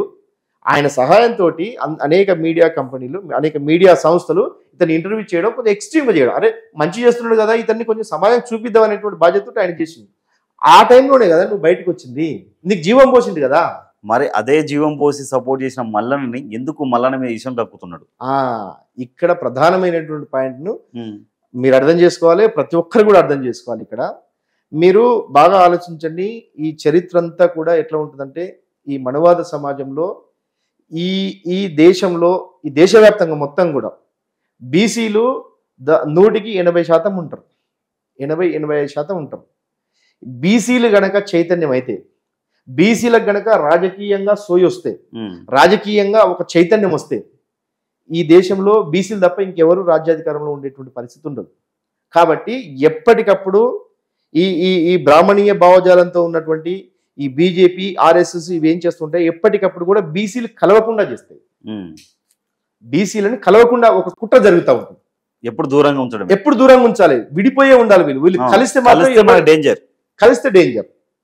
సో కలిస్తే డేంజర్ కాబట్టి ఇప్పుడు ఈ క్రమం లోపల బీసీ వాదం గురించి మాట్లాడుతున్నటువంటి మల్లన్నను నువ్వు వ్యతిరేకిస్తున్నావు అంటే, మల్లన్న పేరు కూడా నువ్వు పలకడానికి నువ్వు నోరు రావట్లేదంటే, మల్లన్న ఒక పొలిటికల్ బ్రోకర్ అంట. పొలిటికల్ బ్రోకర్ అని చెప్పి అంటున్నాను. నేనంటున్నా విశారదన్ అనేటువంటి వాడు ఒక భావజాల వ్యభిచారి. నేను చెప్తున్నాను, విశారదన్ అనేటువంటి వాడు అంబేద్కర్ ఆశయము, అంబేద్కర్ ఆలోచన మాటన ఉన్నటువంటి ఒక భావజాల వ్యభిచారి అని చెప్పి అంటున్నాను నేను. సో ఈ వ్యభిచారంతో వీడు ఏం చేస్తా ఉన్నాడు, ఎవరైతే బీసీలలో చైతన్యం వస్తుంటే ఆ చైతన్యాన్ని చూసి నువ్వు ఓర్చుకోలేక నువ్వు బీసీలను నువ్వు వ్యతిరేకిస్తున్నావు అంటే నువ్వు మనవాద సంస్కృతి ఉన్నావు. మనవాదులు చేసేటువంటి పని నీ రూపంలో మనవాదులు చేస్తున్నాను నేను ఎందుకు అనవద్దు? బీజేపీ నీతో ఈ పని చేస్తుందని నేను ఎందుకు అనవద్దు? అంతేలే. ఎందుకంటే బీజేపీ చేసేటువంటి పని, ఎందుకంటే స్వతంత్రం వచ్చే కంటే ముందు కూడా ఈ దేశంలో ఉన్నటువంటి మనవాద బ్రాహ్మణీయ వ్యవస్థ బీసీలను ఎక్కడ కూడా కలవనివ్వలేదు. బీసీలు కలిస్తే ఈ దేశంలో అత్యధిక జనాభా కలిగినటువంటి సమాజం కాబట్టి బీసీలు కలిస్తే రాజ్యాధికారం బీసీల వైపు వెళ్తుంది. సో కాబట్టి దశల వారీగా వాళ్ళు చేసేటువంటి కుట్రలన్నీ కూడా ఫలవంతమవుతూ ఇప్పటికి కూడా ఈ దేశంలో బీసీలు అధికారంలోకి రావట్లేదు. సో ఇప్పుడు నువ్వు అంత మేధావి, ఇంత జ్ఞానవంతుడు, ఇంత అది అంటావు కదా, అరే బీసీలు ఏదో ఒక రూపంలో ఒకటవుతున్నారు. అవును, ఒకటవుతుంటే నీకు ఎందుకు కలుపుమంట? అన్ని పార్టీలకు అతీతంగా ఆల్మోస్ట్ అందరూ కలుస్తున్నారు. నీకేం నీ కలుపుమంట? ఈయన ఎందుకు పిలవలేదు, ఈయన ఎందుకు కలవట్లేదు? అదే నీకు ఎక్కడైతే గుంపు తయారవుతూ, ఎక్కడైతే ఎక్స్ట్రీమ్ పాలిటిక్స్ నడుస్తుంటే, సమాజాన్ని ప్రభావితం చేస్తుంటే, అరే అందులో నేను లేను కదా. ఎందుకంటే ఆ గుంపులో ఉన్న వాళ్ళు ఎవరు వీడిని ఆహ్వానం కూడా చేయరు. ఎందుకు ఇన్విటేషన్ రాలేదు అసలు? రాదు ఆహ్వానం, ఎందుకంటే వీడు విచ్ఛిన్నకారి. ఆ గుంపుకు నాయకత్వం వహిస్తున్న వ్యక్తులు మాది గారు వెళ్ళారు. ప్రతి ఒక్కరు కూడా ఒక ప్రోగ్రెసివ్ థాట్, ఒక ప్రోగ్రెసివ్ జ్ఞానం అనేది అది కొనసాగుతూ ఉన్న టైం లోపల నీకు చేతనైతే భాగస్వామిగా, లేదంటే నోరు మూసు నీ పని చేసుకో. నీ పని మాదిగల పనే కదా. నీ పని, నీ జీవితం అంతా కూడా 10 ఏళ్ళు, ఇంతకుముందు మీరే అన్నారు 10 సంవత్సరాల పాటు త్యాగం చేస్తూ ఎంతో సమాజాన్ని నిర్మాణం చేస్తూ ఉన్నాడు అన్నారు. 10 సంవత్సరాలు నువ్వు ఏం నిర్మాణం చేసినావు? Where is the output? అసలు 10 సంవత్సరాలు ఇప్పటి వరకు రాష్ట్ర కమిటీలు కూడా లేవంట పార్టీలో. అదే రాష్ట్ర కమిటీలు అంటే 2020 వరకు లేవు. 2009 నుండి 2021 వరకు లేవు. 10 సంవత్సరాలు 10 సంవత్సరాల పాటు కమిటీలే లేవు అసలు. ఎందుకని? దానికి రిజిస్ట్రేషన్ కూడా లేదు. కమిటీలు సంఘాలు పెట్టి డబ్బులు కూడా సంఘం పెట్టుకొని ఇల్లీగల్ గా ఉద్యోగస్తులతోటి నెల కాంట్రిబ్యూషన్లు మెడమిన కత్తి పెట్టి వసూలు చేస్తూ ఆ మాదిగ ఉద్యోగస్తుల యొక్క వనరులతోటి విలాసవంతమైనటువంటి జీవితం అనుభవిస్తున్నటువంటి నిజమైన మహారాజు వీడొక్కడే మహారాజు. విశారదన్ అనేటువంటి సైకోగాడు మాత్రమే మహారాజు, అందరూ కూడా బికార్లు. ఇది నిజమేనా? మీరే అన్నారు కొన్ని సందర్భంలో, లేత మేకమాసం లేని తినడు, మంచి రిచ్ హౌస్ లో మంచి పరుపులు కావాలి పండుకోవడానికి అన్నారు. ఏంటి అసలు? అయితే మిత్రమా, నేను ఒకటి ఈ సందర్భంగా చాలా మంచి ప్రశ్న అడిగింది. విశారదన్ అనేటువంటి వాడికి ఆకలి తెలియదు, విశారదన్ అనేవాడికి పేదరికం తెలియదు, విశారదన్ అనేవాడికి అణిచివేత, అవమానం లాంటివి తెలియదు అసలు. అంతేనా? ఓకే. ఎందుకంటే ఎవరైనా ఒక వ్యక్తి సమాజంలో నుండి పుట్టిన నాయకుడు అనేవాడు సమాజంలో నుండి పుడతాడు. అవును. ఓకే. సమాజం కన్నీళ్లు తెలిసిన వాడు, సమాజంలో ఉన్నటువంటి ప్రజల యొక్క బాగోగులు అర్థం చేసుకున్నటువంటి వాడు, సమాజం మీద ప్రేమతో బయటికి వస్తే అతను నాయకుడిగా యాక్సెప్ట్ చేస్తుంది సమాజం. వీడికి ఏవి కూడా సమాజంలో కన్నీళ్లు తెలియవు, అవమానాలు తెలియవు, అణచివేత తెలియదు, అంటరానితనం తెలియదు. వీడు ఒక ప్రోగ్రెసివ్ గా ఆల్రెడీ వాళ్ళ నాన్న ఒక ఎంప్లాయీ, ఏ బాధలు ఏ అవమానాలు తెలియకుండా పెరిగినటువంటి వాడు వీడు. కాబట్టి మీరు చూడండి, వీడికి ఎప్పుడు కూడా విలాసవంతమైనటువంటి జీవితం ఉండాలి. బయటికి మాత్రము అంటే ఈ పాదయాత్ర 2020 వరకు కూడా మాసిపోయిన బట్టలు వేసుకొని బికారుగా లేక బయట తిరిగేటువంటి వాడు. ఇప్పుడేమో తెల్ల బట్టలు లేదు, బయటికి వెళ్ళాడు. నీకు ఎట్లా వస్తున్నాయి తెల్ల బట్టలు? నీకు ఈ సమాజం ఎందుకు ఇవ్వాలి నీకు ఈ లగ్జరీస్? వాడి పాదయాత్రలన్నీ కూడా మీరు చూడండి, పాదయాత్ర చేస్తున్నాడంటే ఇతడికి అద్భుతమైనటువంటి మంచి సౌకర్యాలు ఉండాలి, లగ్జరీ సౌకర్యాలు ఉండాలి. ప్రతిరోజు మాంసం లేని ముద్ద దిగదు. దళితుల కష్టాలతోనే మాంసం లేని ముద్ద దిగదు. నువ్వు పాదయాత్ర చేస్తూ ఒక పేదరికంలో ఉన్నటువంటి ఒక గుడిసెలోకి వెళ్ళి ఆ తల్లి కష్టాలను చూసినటువంటి ముఖమేనని, ఏనాడైనా ఒక గుడిసెలోకి వెళ్ళి గుడిసెలకించి బయటికి వెళ్తాడు, ఏది ఫోటోల కోసం బయటికి వెళ్తాడు, ఆ వేషం వేసుకొని, ఒక వేషం వేసుకొని ఇక నువ్వు గుడిసెలకించి వస్తున్నా అని చెప్పి ఫోజుల కోసం, ఫోటోల కోసం. ఎందుకంటే ఫోటోలో పిచ్చాడు వీడు. చాలా మంది అనుకుంటారు ప్రచార ఆర్భాటానికి నోచుకునే వ్యక్తి, ప్రచార ఆర్భాటాలు ఇష్టపడని వ్యక్తి అంటారు. కానీ వీడు ఫోటోల పిచ్చోడు. ఫోటోల కోసం, ఆ ఫోజుల కోసం మాత్రమే చిన్నపిల్లల్ని ఎత్తుకుంటున్నట్టు, ఒక ముసలావిడితో మాట్లాడుతున్నట్టు, కేవలం ఫోటోల కోసం మాత్రమే. వీడికి ఎక్కడ కూడా కడుపులో ఒక పూరి గుడిసెలో ఉన్నటువంటి ఆ తల్లి కష్టాలు చూడాలని, ఆ కన్నీళ్ళని అర్థం చేసుకోవాలని ఎక్కడ వీడికి ఉండదు. ఇది డిఫరెంట్ యాంగిల్. ఈ కోణాన్ని అర్థం చేసుకోవాలి. ఇక అందులో ఉన్నటువంటి కార్యకర్తలు మీరే చూడండి, ఒక పూరి గుడిసెలో ఒక తల్లి అన్నం పెడితే తింటాడా వీడు? అదే ఒక ఎంప్లాయీ కావాలి. ఆ ఎంప్లాయీ ఉద్యోగం చేసుకుని మంచి వీడికి అన్ని రుచికరమైనటువంటి భోజనాలు పెడితే అక్కడ టేబుల్ మీద కూర్చొని తింటాడు వీడు. కటిక నేల మీద కూర్చొని ఒక పేద మహిళ, ఒక పేదస్తురాలు పెట్టినటువంటి భోజనం తింటాడా వీడు? నాయకుడు అనేవాడు ప్రజల్ని ప్రేమించగలగాలి, సమాజాన్ని ప్రేమించగలగాలి, ఆ కష్టాలను కన్నీళ్లను అర్థం చేసుకున్నవాడే ఉండాలి. వాడికి మాత్రమే సమాజం పట్ల ఒక కన్సర్న్ ఉంటుంది. ఇవన్నీ వీడికి ఏవీ లేవు. కేవలం రెడీమేడ్గా ఆ సమాజంని ఎమోషనల్ గా బ్లాక్మెయిల్ చేస్తూ ఆ సమాజం గురించి మాట్లాడుతున్నట్టే అనిపిస్తుంది. కానీ ఆ సమాజం గురించి కన్సర్న్ ఉండదు వీడికి.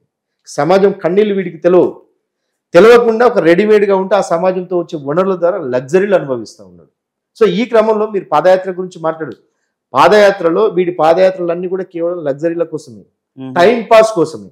మీరు చూడండి 5,000 కిలోమీటర్ల పాదయాత్ర చేసింది. అవును. ఈ 5,000 కిలోమీటర్ల పాదయాత్ర ద్వారా ఎవరికి లాభం చేకూరింది?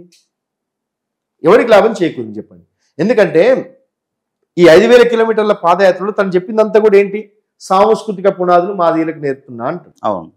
అసలు నువ్వేంటి సాంస్కృతిక పునాదులు నువ్వు నేర్పేది ఏంది అసలు? ఆల్రెడీ మహనీయులు బుద్ధుడి నుండి కన్షిరామ్ మాయావతి గారి వరకు కూడా చెప్తున్నటువంటిది ఏంది? ఈ దేశానికి బాబాసాహెబ్ అంబేద్కర్ బతుకున్న నాళ్ళు కూడా ఈ దేశానికి, ఈ దేశంలో ఉన్నటువంటి బహుజన సమాజానికి, దళితులకి బౌద్ధమే శరణ్యం అని చెప్పి చనిపోతూ లక్షలాది మందిని బౌద్ధంలో చేర్పించిపోయారు. అవును.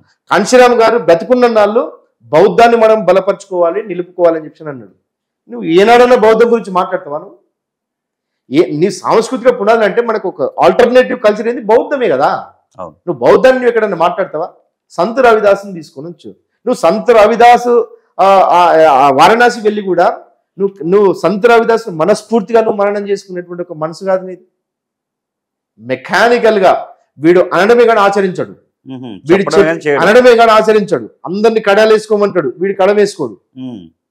అందరినీ కడాలేసుకోమంటాడు, వీడు మాత్రం కడం వేసుకోడు. నువ్వు ఒక నాయకుడు అనేవాడు దిక్సూచిగా ఉండాలి కదా. నువ్వు చెయ్యి, నువ్వు చేసి నిన్ను వేరే వాళ్ళు అనుసరిస్తారు. నువ్వు మహారాజ్ అని చెప్పి మీరు 4-10 సార్లు ఇప్పటి వరకు విశారదన్ మహారాజ్ అన్నారు మీరు. ఓకే, అందరికి నామకరణ పేరు ఇచ్చి రమేష్ ఉంటే రమేష్ మహారాజ్, శ్రీకాంత్ ఉంటే శ్రీకాంత్ మహారాజ్ అని నామకరణాలు పెడుతున్నావు. ఓకే, నువ్వు వాళ్ళని పెట్టడంతో పాటుగా నువ్వేం చేస్తున్నావు? మీరు గవర్నమెంట్ గెజిట్ లో కూడా పేరు చివరన మార్చుకోవాలి పేరు అని అంటాడు. అందులో వీడు చెప్పేదానికి ఎమోషనల్ గా నేను కూడా మార్చుకున్నా. నా గవర్నమెంట్ గెజిట్ లో శ్రీనివాస్ మహారాజ్ అని ఉంటుంది, కానీ తర్వాత మళ్ళీ మార్చుకున్నా అనుకోండి. కానీ విశారదన్ గారు మాత్రం వీడు మాత్రం మహారాజ్ అనుకోడు, వీడు మాత్రం మహారాజ్ అని పేరు పెట్టుకోడు. మరి మీకెందుకు పెడుతుండు? అదే కదా, ఇప్పుడు వీడు చెప్పేది ఒకటి ఉంటుంది, చేసేది ఒకటి ఉంటుంది. నువ్వు కార్యకర్తలు నువ్వు మహారాజాని నీ నామకరణం చేసుకొని నువ్వు గవర్నమెంట్ రికార్డులలో కూడా మహారాజు పెట్టుకోవాలని చెప్పానంటూ నువ్వు మాత్రం పెట్టుకో. చెరుకుపల్లి వెంకట విశారదన్ అని చెప్పి నీకు పేరు ఉంటుంది అట్లే రికార్డులలో. సో ఇది కుట్ర కదా. అంటే సమాజంలో నువ్వు ఏదైతే అనుకుంటావో, నువ్వు ఏదైతే చెప్తావు, అంబేద్కర్ ఐడియాలజీ అంటేనే అది. మనం ఏదైతే చెప్తావో అది ఆచరణలో ఉండాలి. నువ్వు చెప్పేదంటే ఆచరణ ఎక్కడుంది? ఎవరైతే మహారాజన్ ఉన్నాడో తన చీకటి భాగోతాన్ని కప్పుపుచ్చుకోవడానికి సొంత చెల్లెల జీవితాన్ని నాశనం చేశారన్నారు. ఏంటి, ఎందుకు చెల్లెల జీవితాన్ని నాశనం చేయాల్సిన అవసరం ఏంటి ఆయనకి? అదే అన్న, నేను దాదాపు 2020 నుండి ఈ విషయం చాలా ప్రాచుర్యంలోకి వచ్చింది. ఆమెనే వాళ్ళ సొంత తోడబుట్టినటువంటి చెల్లెలే చెరుకుపల్లి శారద గారు. చెరుకుపల్లి శారద గారు సోషల్ మీడియా వేదికగా తనకు జరిగినటువంటి అన్యాయాన్ని, తనని ఏ విధంగా తన యొక్క జీవితాన్ని చిన్నాభిన్నం చేసిండు, తన కుటుంబ జీవితాన్ని ఏ విధంగా చిన్నాభిన్నం చేసినటువంటి అనేక విషయాలు బయట సోషల్ మీడియాలో వచ్చినాయి. సో దాన్ని బట్టి ఒక నిజంగా చెప్తున్నాను, ఈ సమాజంలో ఏ తోడబుట్టిన చెల్లికి కూడా పట్టని గతి ఆమెకు పట్టింది. ఎందుకంటే ఎవడైనా తోడబుట్టినటువంటి అన్న అనేవాడు సొంత చెల్లెళ్ళ యొక్క జీవితాన్ని ఆమె తోడబుట్టిన, అంటే ఆడబిడ్డ బాగు కోరితేనే నీ కుటుంబం బాగుంటుంది అని చెప్పి మన సమాజంలో అనుకుంటాం మనం. ఏం చేసినా సరే ఆడబిడ్డ బాగుని కోరుకోవాలి, ఆడబిడ్డకి పెట్టాలని చెప్పి అంటారు. కానీ ఈ ఆడపడుచు జీవితాన్ని ఈ సమాజంలో ఏ తోడబుట్టినటువంటి ఏ తోబుట్టుకు రాని ఒక పరిస్థితి ఆమెకు దాపురించింది. ఎందుకంటే ఆ ఆడపడుచు నేను తన ఒక సొంత అక్కలాగా భావిస్తున్నాను కాబట్టి ఆమె జీవితాన్ని ఏ విధంగా చిన్నాభిన్నం చేసిందంటే ఆమె, ఎందుకంటే తన చీకటి భాగవతాన్ని అని చెప్పి అన్నారు ఇతడు. ఎందుకంటే వీళ్ళిద్దరు కూడా ఒకటే స్కూల్లో చదివిండ్రు, ఒకటే స్కూల్లో గార్లలో, ఖమ్మం జిల్లా అప్పుడు మహబాద్ ఉంది, గార్లలో ఒకటే స్కూల్లో చదువుకున్నారు. వీళ్ళిద్దరికి ఏజ్ గ్యాప్ కూడా 1 year ఏజ్ గ్యాప్ ఉంటుంది. ఓకే, ఒకటే స్కూల్లో చదివిండ్రు. ఆ ఒకటే స్కూల్లోనే వాళ్ళ నాన్ననే దాంట్లో టీచర్, వాళ్ళ నాన్నే దాంట్లో టీచర్, వీళ్ళ ఫాదరే జానకి రామయ్య గారు టీచర్. అయితే వీడు చిన్నప్పటి నుండి కూడా ఒక వక్ర బుద్ధితోటి వావి వరుసలు లేని అక్రమ సంబంధాలు పెట్టుకోవడము, ఇదే చీకటి భాగవతం అంటే. ఇవన్నీ కూడా వావి వరుసలు లేనటువంటి ఒక అక్రమ సంబంధాలు పెట్టుకోవడము. ఓకే, రైలు ప్రయాణాలు చేస్తూ వికృతమైనటువంటి చేష్టలు చేయడము, రైలు ప్రయాణాల్లో వికృతమైనటువంటి చేష్టలు చేస్తూ ఉండడము. సో ఈ విధంగా ప్రతి వ్యక్తితోటి కూడా తనకున్నటువంటి దుర్బుద్ధిని బయటికి చెబుతూ అనేక సంఘటనలు ఈమె కళ్ళారా చూసేది. ఓకే, ఈ కళ్ళారా చూసినటువంటి సమయంలో మంచి చదువుకుంటాడు, మంచిగా బుద్ధిమంతుడు అవుతాడు అని చెప్పి ఏ కుటుంబం ఏ తల్లిదండ్రులు కోరుకుంటారు కదా. ఈ కోరుకునేటువంటి టైంలో ఒక టీచర్ గా ఉన్నటువంటి ఒక తండ్రి తన కొడుకులు ప్రయోజకులు కావాలని చెప్పి కోరుకుంటారు. అందులో భాగంగా వీళ్ళ అన్నయ్యనేమో మంచి గురుకులాల్లో మంచి చదువుకుంటూ ఉన్నాడు, ఈమె కూడా మంచి చదువుతుంది, వీడు కూడా ప్రయోజకుడు కావాలని ఎవరైనా కోరుకుంటారు. కానీ చిన్నతనం నుండే ఇతడి యొక్క జీవితం అంతా కూడా ఒక నకిలీ జీవితం, ఒక వక్ర బుద్ధితో కలిగినటువంటి జీవితం.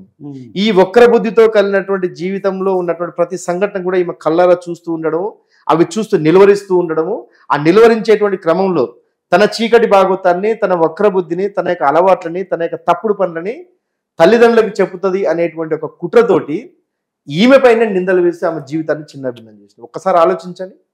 సొంత చెల్లె వీడి తప్పులను బయట పెడతారని చెప్పేసి అని తోడబుట్టినటువంటి చెల్లెపైనే, ఒక ఆడపిల్ల పైన, ఒక ఆడపడిచి పైన ఏవైనా చెడుగా మనం ప్రచారం చేస్తే వాడిని మనం తిడతాం మనం. కానీ తోడబుట్టినటువంటి అన్నని చెడు ప్రచారం చేస్తే ఎట్లా ఉంటుంది ఒకసారి ఆలోచన చేయండి. ఇప్పటికి వీళ్ళకి మాటలు ఉన్నాయా? మాట్లాడుకుంటారా? ఇప్పటికీ మాటలు లేవు వాళ్ళకి, ఇప్పటికీ మాటలు లేవు. ఈ క్రమంలో ఆమె పైన అనేక అక్రమ సంబంధాలు ఆమె కంటగడుతూ వీడి తప్పులను కప్పిపుచ్చుకోవడం కోసము. ఎందుకంటే విషాదం నైజమే ఇది.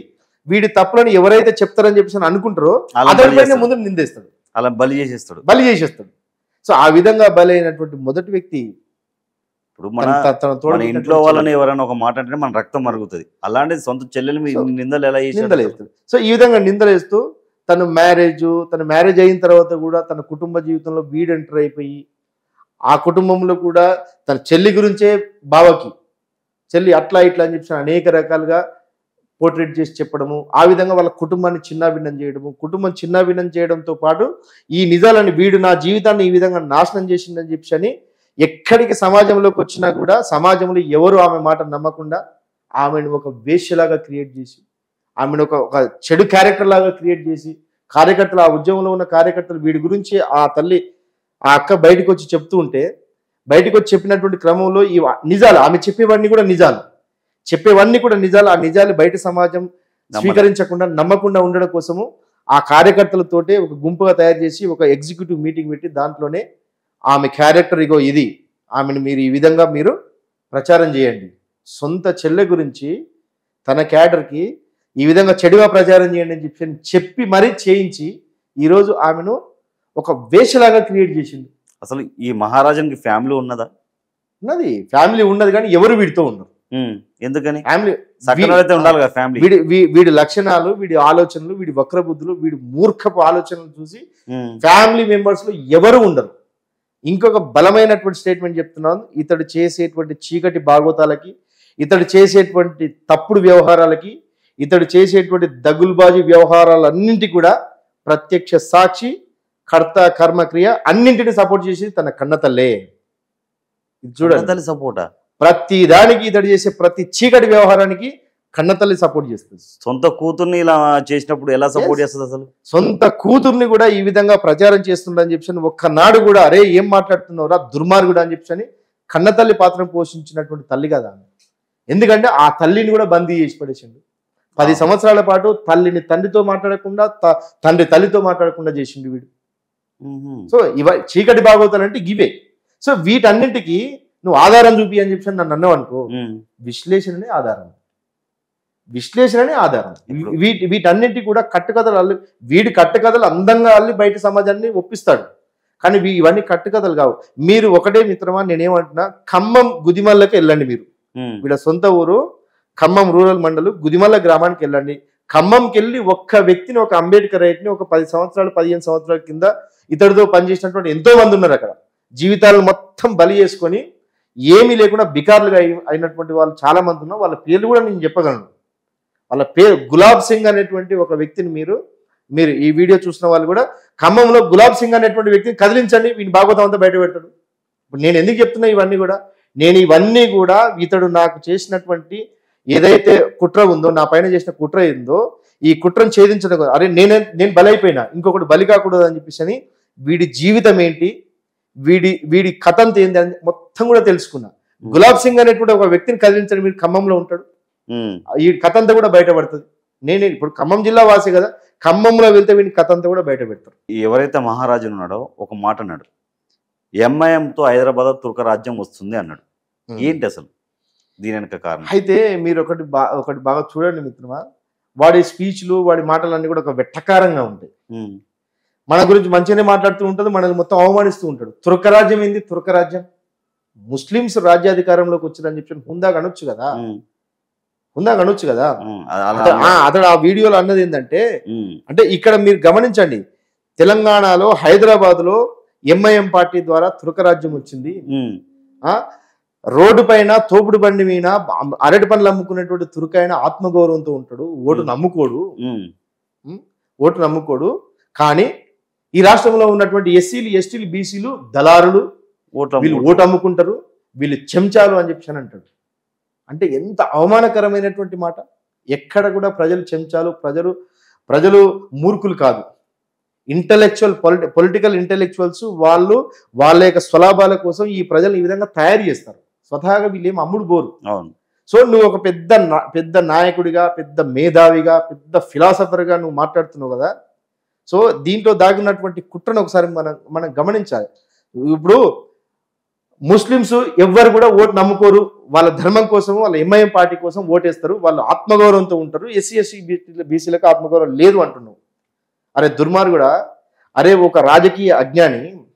ఇప్పుడు అంబర్పేటలో కిషన్ రెడ్డి గారు 4 సార్లు గెలిచింది, తెలుసు కదా. బీజేపీ గెలిచింది కదా, ప్రతి ఒక్కరికి తెలుసు కదా. బీజేపీ అంటేనే అంబర్పేట అంటే కిషన్ రెడ్డి, బీజేపీ అంటేనే కిషన్ రెడ్డి, అందరికి తెలుసు, ఒకటే సీటు. కానీ అంబర్పేట నియోజకవర్గంలో మీరు చూడండి, లెక్క తీయండి, 60,000 మంది ముస్లిం ఓట్లు ఉంటాయి. అవును, అక్కడ ముస్లిం ఓట్లు ఎక్కువ ఉంటాయి. 60,000 మంది ముస్లిం ఓట్లు ఉంటాయి. మరి అక్కడ ఎందుకు ఎంఐఎం గెలవదు?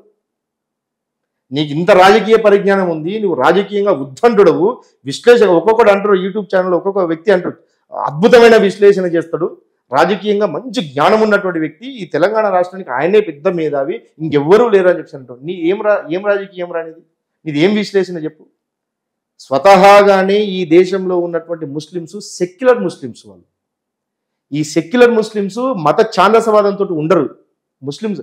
ఎందుకంటే ఈ దేశంలో ఉన్నటువంటి ముస్లింలు ఈ దేశ స్వతంత్రం కోసం ప్రాణాలు అర్పించినటువంటి ముస్లిమ్స్ ఉన్నారు. ఓకే, సెక్యులర్ ముస్లిమ్స్ ఉన్నారు. అయితే స్వాతంత్రానికంటే ముందు నుండి కూడా సహజంగానే ఈ దేశంలో ఉన్నటువంటి సెక్యులర్ ముస్లిమ్స్ కాంగ్రెస్ కు ఒక ఓటు బ్యాంక్ గా ఉంటారు. అవును, ఇది ప్రతి ఒక్కరు కూడా తెలిసినటువంటి విషయం.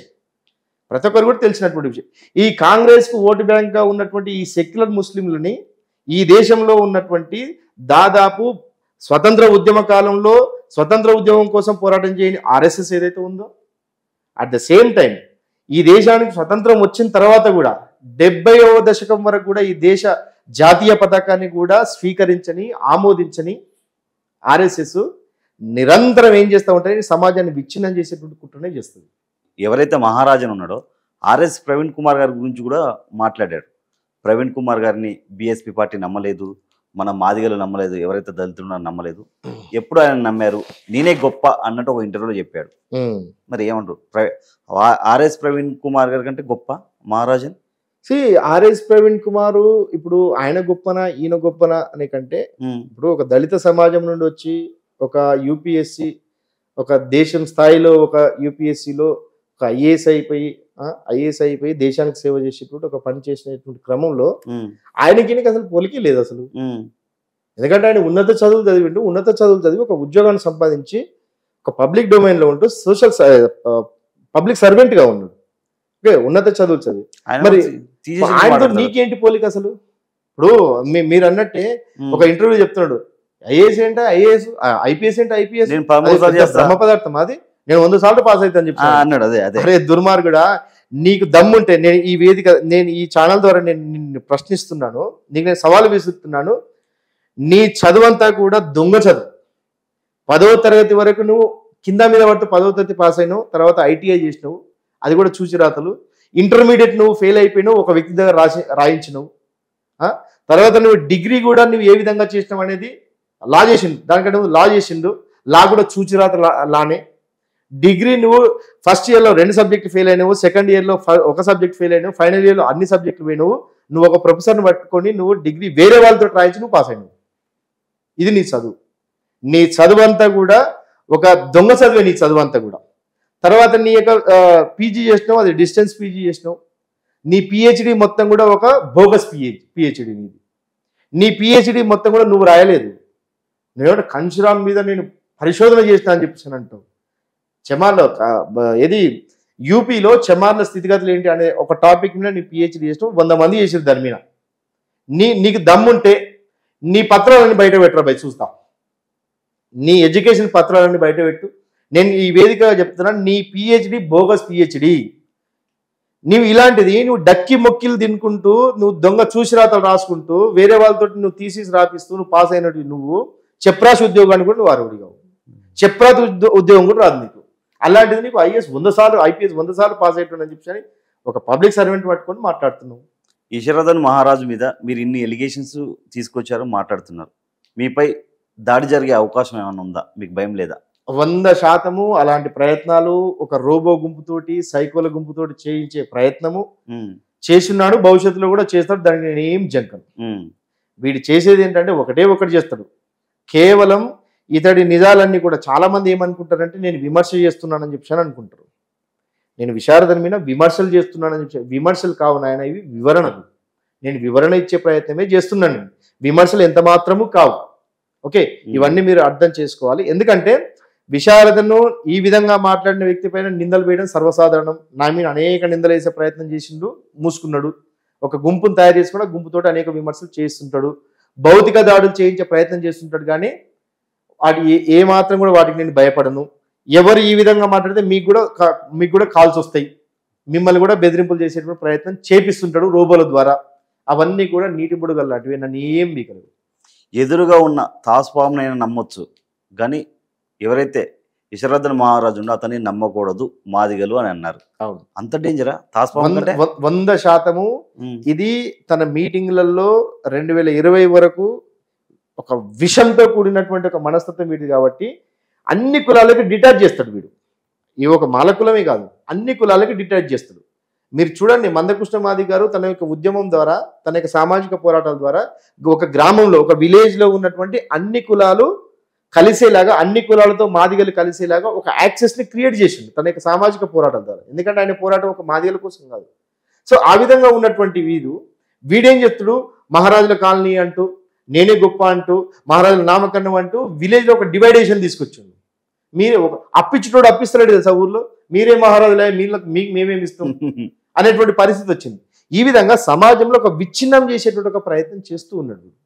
సో ఈ విధమైనటువంటి విచ్ఛిన్నకారిని కేవలం విచ్ఛిన్నకారిగానే చూడాలి, కానీ వీని ఒక ఉద్యమ నాయకుడిగానో ఒక నాయకుడిగానో మనం స్వీకరిస్తే మనం అమాయకులం అవుతాం. సీనన్న, ధర్మ సమాజ్ పార్టీ అంటే అసలు దీని ఉద్దేశం ఏంటి? ఇది ఒక హిందూ సమాజానికి సంబంధించిన పార్టీ లాగా ఉంటుంది, అసలు ఏంటి అసలు ఇది?